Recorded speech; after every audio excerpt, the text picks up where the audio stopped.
వైకాపా అధ్యక్షుడు జగన్ గడప గడపకు వెళ్లి క్షమాపణ చెప్పిన తర్వాతే రాజకీయాల్లో కొనసాగాలని తెదేపా సీనియర్ నేత ఎమ్మెల్సీ పయ్యావుల కేశవ్ అన్నారు.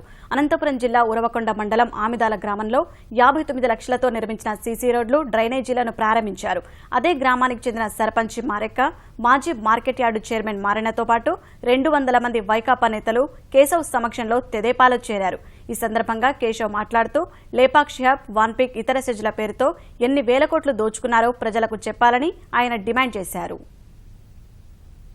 వైఎస్ఆర్ పార్టీ నాయకులు కాదు తిరగాల్సింది, ఈ రాష్ట్రంలో గడప గడపకి వైఎస్ఆర్ కాంగ్రెస్ పార్టీ అధినేత జగన్మోహన్ రెడ్డి తిరిగి ప్రతి ఇంటి గడపకి మొక్కి, కాళ్లకు మొక్కి క్షమాపణ చెప్పాల్సినటువంటి అవసరం ఉంది.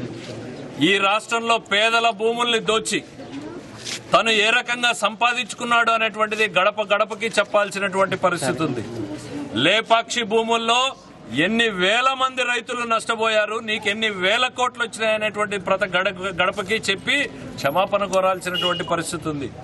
చెప్పిన కథను చెప్పకుండానే, చెప్పినటువంటి అవినీతిని చెప్పకుండా ఇంటింటికి ఓ అవినీతి కథ చెప్పుకుంటూ వెళ్తే కూడా ఈ రాష్ట్రంలో ఉన్న ఇళ్లన్నీ కూడా జగన్మోహన్ రెడ్డి గారికి అవినీతి కథలు చెప్పడానికి సరిపోవు.